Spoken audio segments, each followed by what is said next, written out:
King Tutor, your first IT job. Build your IT career, 9 months internship program. నమస్తే, welcome back to IT media. నేను మీ Jhansi. So పెళ్లి విషయానికి వస్తే ఈ మధ్యకాలంలో డివోర్స్ రేషియో అనేది పెరిగిపోయిందని చెప్తున్నారు. ఈ కంపాటబిలిటీ ఒకరినొకరు అర్థం చేసుకోవడం, లేకపోతే లాంగ్ టైమ్ రిలేషన్షిప్స్ అనేవి ఉండట్లేదు అనేది, ఆ అండర్స్టాండింగ్ అనేది ఉండట్లేదు అని చెప్తున్నారు. మరి పాతకాలం పెళ్ళిళ్ళలో లైక్ మన పేరెంట్స్ కానీ మన పేరెంట్స్ కానీ కూడా లైఫ్ టైం ఒకరే పార్ట్నర్తో ఉండేవాళ్ళు.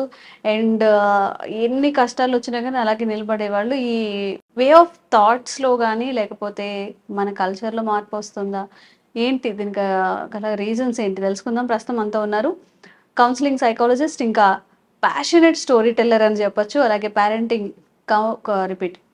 కోచ్ కూడా శైలజ విశంశెట్టి గారు ఉన్నారు. మాట్లాడేద్దాం. నమస్తే. నమస్తే. Coin has a two sides. ఇప్పుడు ఎవరైనా డివోర్స్ తీసుకున్నారంటే ఊరికే ఉత్తిపుణ్యానికి డివోర్స్ తీసుకోరు. ఐదర్ అక్కడ విమెన్ బాగా సఫర్ అయ్యి ఉంటారు, లేదా మెన్ బాగా సఫర్ అయి ఉంటారు. ఈ రెండు రీజన్సే ఉంటాయి. వాట్ సఫరింగ్స్ అంటే ఆ సిచ్యువేషన్స్ ఏవైనా కానివ్వండి, ఒకరితో మనం కలిసి ఉండలేము అన్న డెసిషన్ తీసుకున్న తర్వాత డైవర్స్ వరకు వస్తారు. ఇంతకు ముందుతో పోలిస్తే ఇప్పుడు ఈ విడిపోవడం, సపరేషన్ అనేవి చాలా ఎక్కువగా జరుగుతున్నాయి. ఎందుకు ఒక పర్సన్ చేసుకున్నాక అంత బాధ పెడుతున్నారు, అంత మంచిగా చూసుకోలేకపోతే అసలు పెళ్ళిళ్ళు ఎందుకు చేసుకుంటున్నారు? మీ పాయింట్ ఆఫ్ వ్యూలో దీని మీద మీరు ఏం చెప్తారు? ఇక్కడ చాలా చాలా చిన్న క్వశ్చన్ లా కనిపించింది, కానీ దీనిలో చాలా చాలా పెద్ద పెద్ద అర్థాలు ఉన్నాయంట. చాలా ఉన్నాయి పాయింట్స్ అన్నమాట ఇందులో. సో ఒకప్పుడు ఎలా ఉండేది అంటే పెళ్ళి ఒక సైడే, మీరు అన్నట్టు కాయిన్ కి ఒక్క సైడే నడిచేది.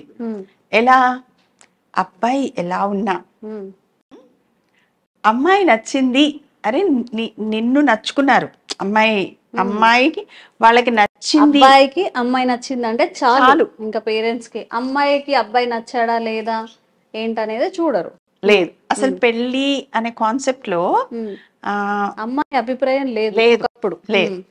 ఈవెన్ మా మా అత్తగారి కాలంలో 8 years కి పెళ్ళైంది ఆవిడకి. 8 years? ఓకే, ఏం తెలియని వయసు అది. అలా అలా అలా పెళ్ళయి వాళ్ళ చెట్ల మీద ఆడుకున్న రోజులు కూడా ఉన్నాయంట. సో అట్లాంటి కాలంలో ఉన్నాం మనం. సో అట్లాంటి కాలం నుంచి అమ్మాయి ఆలోచించే శక్తి పెరిగిన కాలంలోకి వచ్చాం. అమ్మాయికి స్వాతంత్రం, చదువు అన్ని వచ్చాయి. పాత రోజుల్లో ఏంటి, అమ్మాయి ఏమిటి, చాకలి ఉతకడానికి తెచ్చిన బట్టలు రాసుకుంటే చాలు, పంచా, లుంగి, జాకెట్టు లాంటివి 1, 2, 3 ఎన్ని పట్టుకెళ్ళాడు అని. కానీ ఇవాళ అలా లేదే కదా. అమ్మాయిలు ఇప్పుడు పైలట్స్ అవుతున్నారు, రోదస్లోకి వెళ్తున్నారు. మన మెట్రో స్టార్ట్ అయినప్పుడు 5 ఆడపిల్లలు, స్టార్టింగ్ ఆడపిల్లలే డ్రైవర్లు. మరి అంత చదువుకుని అంత అభివృద్ధి చేసి ఆ పిల్లని బయటకు తీసుకొచ్చినప్పుడు మరి ఎంత వాల్యూ ఇవ్వాలి? మీరు చూడండి, ఇంకా కూడా మన పితృస్వామ్య వ్యవస్థ మంది, ప్యాట్రియార్చల్ ఫ్యామిలీ. ఆ ఫ్యామిలీలో ఏంటి, అబ్బాయి ఏమి అత్తగారింటికి వచ్చి ఉండడు. ఇప్పుడు కూడా అమ్మాయి ఫస్ట్ అత్తగారింటికే వెళ్ళాలి. పద్ధతులు అక్కడ ఏం మారలేదు. ప్లస్ వీళ్ళ ఎక్స్పెక్టేషన్స్ని మీట్ అవ్వాలి. అమ్మాయి 1,00,000 రూపాయలు ఉద్యోగం చేస్తున్నా కూడా మళ్ళీ అమ్మాయి తండ్రి బంగారం పెట్టాలి, మళ్ళీ పెళ్లి వాళ్ళే చేయాలి, మళ్ళీ వచ్చి ఇటు పక్కకు వచ్చి ఇక్కడ ఈఎంఐలు కట్టడానికి వీళ్ళ జీతాలు ఇవ్వాలి. అక్కడ తల్లిదండ్రి చదివించిన వాళ్ళకి ఏమీ లేదు. కొడుకు మాత్రమే తల్లిదండ్రులని చూసుకోవచ్చు, కూతురు చూసుకోకూడదు. మరి ఇవన్నీ డిఫరెన్సెసే కదా నాన్న. చదువులో వచ్చింది, ఆలోచనలో వచ్చింది, ఒక వ్యక్తిత్వం సంతరించుకుంటున్నారు. వాళ్ళు వెళ్ళి ఇండివిజువల్గా ఎంఎస్ఎల్ చేసే వాళ్ళు ఉన్నారు, ఇండివిజువల్గా వెళ్ళి ఎన్ని చోట్లకైనా వెళ్ళి ఏదైనా చేయగలిగిన వాళ్ళు ఉంటున్నారు. మరి అలాంటి వాళ్ళని తీసుకొచ్చి మీరు అదే పాత చట్టంలో బిగిస్తానంటే మరి వాళ్ళు సహించగలరా? ఇక్కడ జెండర్ సెన్సిటైజేషన్ అంటాం. జెండర్ సెన్సిటైజేషన్, ఆ జెండర్ని అబ్బాయి అమ్మాయి.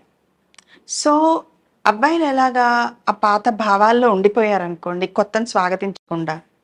వీళ్ళు కూడా ఎదిగారు, వీళ్ళు కూడా ఉద్యోగం చేసి వస్తున్నారు, వీళ్ళు కూడా సమాజంలో ప్రగతిలో కానీ ఫ్యామిలీ ప్రగతిలో కానీ పార్ట్స్. ఇప్పుడు చూడండి, చిన్న చిన్న విషయాలకే ఒక చిన్న ఉదాహరణ ఇంతకు ముందు కూడా చెప్పున్నాను నేను.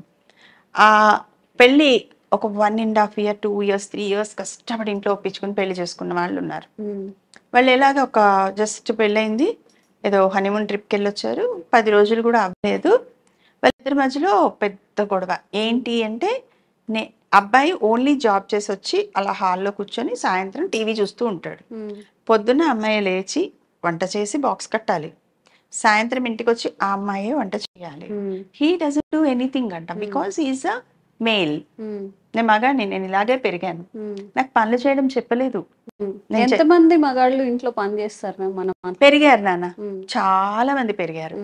ఎందుకంటే ఇంకొక చిన్న విషయం చెప్తాను, అంటే పర్సంటేజ్ పెరిగింది కానీ ఇంకా పెరగాలి. ఇప్పుడు సమ్మర్ జరుగుతుంది కదా, ఒక సమ్మర్ క్యాంప్కి పిలిచారు వాళ్ళకి అడాలసెంట్ ఎడ్యుకేషన్ కోసం.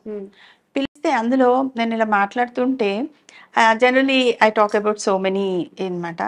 సో రేపు వీడియో గేమ్స్ ఎంతమంది ఆడుతుంటారా అంటే ఆడపిల్లల సైడ్ పెద్దగా ఎవరు చేతులు ఎత్తలేదు, ఇటు బాయ్స్ సైడ్ చాలా మంది చేతులు ఎత్తారు.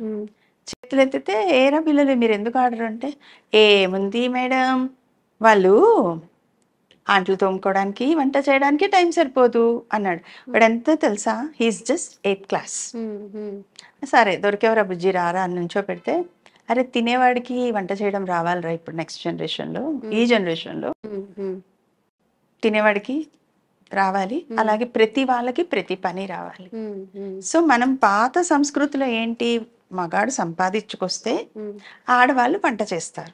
ఇప్పుడు ఆడవాళ్ళు కూడా సంపాదిస్తున్నారు కదా, మరి ఇద్దరు బయటకు వెళ్తున్నారు కదా, కానీ ఆ తక్కువ చేసి చూడడం, అమ్మాయి అమ్మాయి ఆడదే ఆడదే అనేది చాలా మారాలి కదా. That is what gender sensitisation అంటే. ఈక్వాలిటీ ఎక్కడ, పుట్టినప్పటి నుంచి వాళ్ళకి ఫస్ట్ బర్త్డే చేస్తాం, వీళ్ళకి ఫస్ట్ బర్త్డే చేస్తాం. ఇంకొక చూడండి, సృష్టిలో భగవంతుడు అనేవాడు ఉంటే చేసిన క్రియేషన్, అద్భుతమైన క్రియేషన్ ఏంటంటే, భూమి మీద పుట్టిన తర్వాత వీళ్ళు ఎక్కువ వాళ్ళు ఎక్కువ అని చెప్తున్నాం, అబ్బాయి ఇస్ సేఫ్ గ్రేట్, అమ్మాయి ఇది నాట్ గ్రేట్ అని. కానీ ఇద్దరిని ఈక్వల్ గా 9 months ఉంచుతున్నాడు కడుపులో.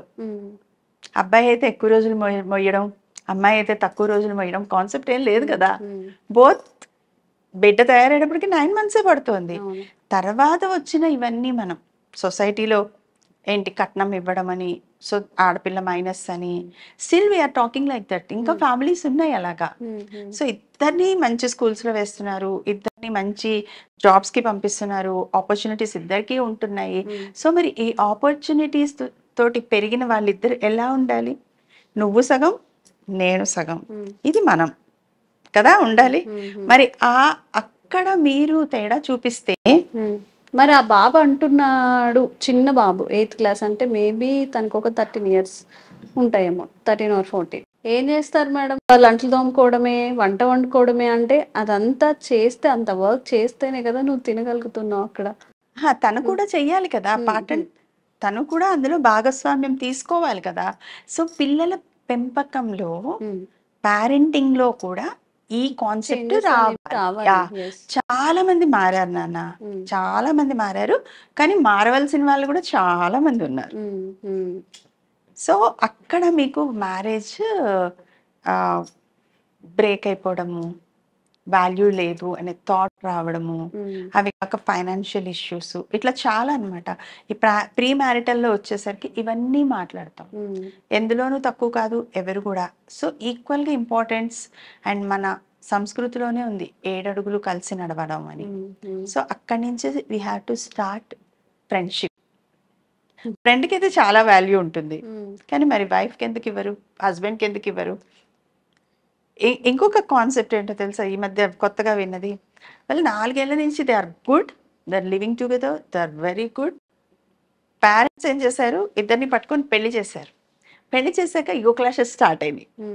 అధికం, నేను అధికం అనేది థాట్ అబ్బాయికి ఎక్కడో బ్రెయిన్ లోకి వచ్చింది. అసలు ఆ డామినేషన్ థింగే ఉంటుంది అబ్బాయిల్లో. చెప్పాలంటే ఒక 100 members ని తీసుకుంటే మనం 95% ఎలా ఉంటారంటే, నేను సంపాదిస్తున్నా, నేను అబ్బాయిని, నేనెందుకు గిన్నెలు కడగాలి, నేనెందుకు వంట చేయాలి, మరి మనం చేస్తేనే కదా తింటారు వాళ్ళు. మరి తింటున్నారు కదా 3 times డే తిన్నప్పుడు, ఒక్కసారి ప్లేట్స్ కడగడానికో, లేకపోతే ఆ గ్లాసులు సర్దడానికో, ఒక చాయ్ పెట్టేయడానికో. అంటే ఇక్కడ మళ్ళీ ఒక మదరే చేస్తుంది ఇవన్నీ. నీకెందుకు మగపిల్లోడివి, నువ్వు అది ముట్టుకోకు, మగాడివి నీకేంట్రా. So don't talk this words. Anybody who has తింటున్నారో వంత రావాలి కంపల్సరీగా. చూడండి, దోశబండి వాడు అబ్బాయే, చెఫ్ అబ్బాయే, దే ఆర్ డూయింగ్ జాబ్స్ అనొచ్చు, కానీ దట్ ఈస్ ఆల్సో వంటే కదా. అక్కడ చేస్తే తప్పు కాలేదు, ఇంట్లో చేస్తే తప్పేంటి? నీ వాళ్ళ కోసం నువ్వు షేరింగ్ దిస్ ఇస్. అమ్మాయి కూడా జాబ్కి వెళ్తుంది, అమ్మాయి కూడా కష్టపడుతుంది, అమ్మాయి కూడా అంతే సంపాదిస్తుంది, అంతో కొంత ఎంతో సంపాదిస్తుంది, అమ్మాయి పిల్లల్ని ఉంటుంది, పిల్లల్ని పెంచుతుంది. ఇన్ని చేస్తున్నప్పుడు మ్యామ్ ఇంత చేస్తుంది కదా, మీరు ఇంకొక ఎడిషన్ చెప్పనా? సంహౌ కొత్తగా పెళ్ళయి లైక్ ఆ హస్బెండ్ దగ్గరికి వెళ్ళినప్పుడు ఈ సమ్ ఉంటారు కదా వాళ్ళ అన్నయ్యలు, తమ్ముళ్ళు, somehow parents, even they don't allow తనని ఒక కుర్చీలో కూర్చోడానికి లేదా మంచం మీద కూర్చోడానికి కూడా అలో చేయరు అనమాట. అయ్యో, బావమరుదుల ముందు ఎలా నువ్వు కుర్చీలో కూర్చుంటావు, మంచం మీద ఎలా కూర్చుంటావు? తను రెస్పెక్ట్ ఇస్తే, తనకు తానుగా రెస్పెక్ట్ ఇస్తే దట్ ఈస్ ఓకే. తను కూడా బీటెక్ చదువుకొని వస్తుంది కదా, తను కూడా గ్రాడ్యుయేట్ అయ్యే వస్తుంది కదా. అందరు అలా కూర్చొని తనని ఒక్కటే ఏదో మూలన కూర్చోబెట్టి లేదా కింద కూర్చోబెట్టి అలా.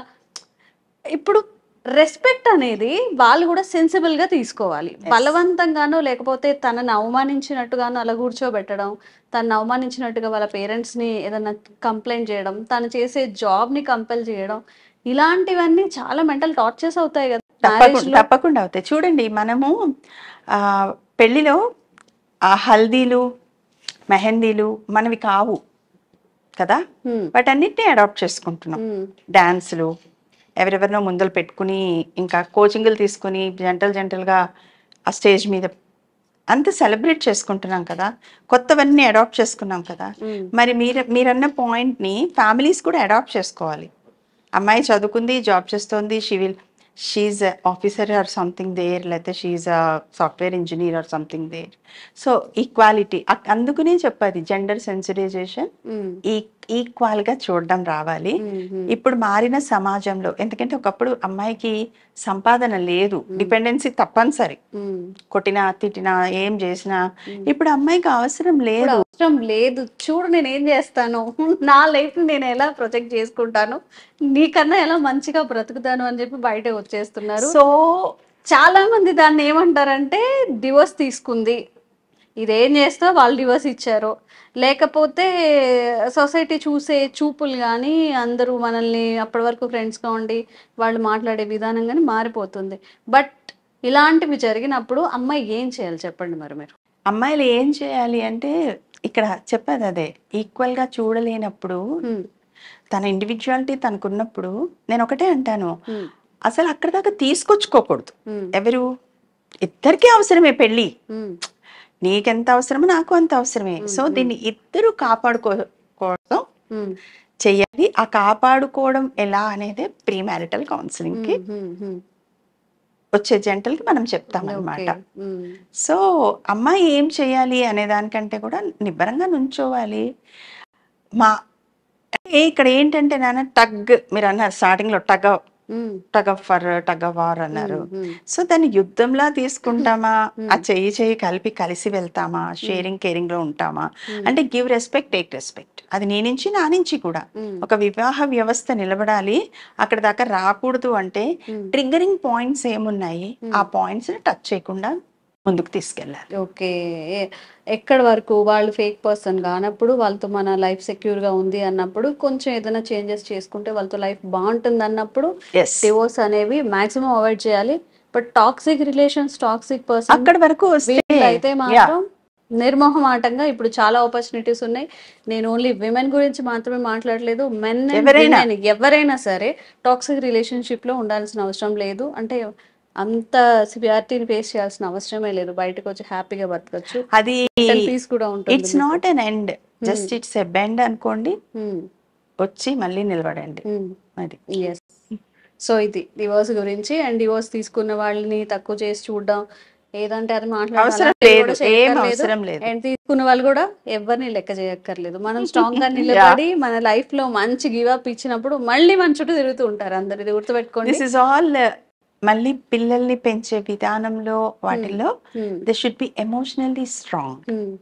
So when they are emotionally strong, దేనైనా తట్టుకొని ఫేస్ చేసి నుంచోగలుగుతారు. ఎస్ ఎస్ మ్యామ్, నిజంగా ఇలాంటి అవేర్నెస్ అనేది చాలా అందరికీ కావాలి. ఇప్పుడు నిజంగా మీరు ఏదైతే అన్నారో మ్యారేజ్ ముందు కౌన్సిలింగ్ తీసుకోవడం ఇంపార్టెంటే, మ్యారేజ్ వచ్చాక ఆ ఫేస్ చేయలేని సిచ్యువేషన్స్లో ఒక సజెషన్ తీసుకోవడం కూడా ఇంపార్టెంటే. మీ త్రూ ఇంకా వీడియోస్ చేద్దాం, అవేర్నెస్ కల్పించే ప్రయత్నం అయితే చేద్దాము. Thank you so much. Welcome నాన్న, వెల్కమ్.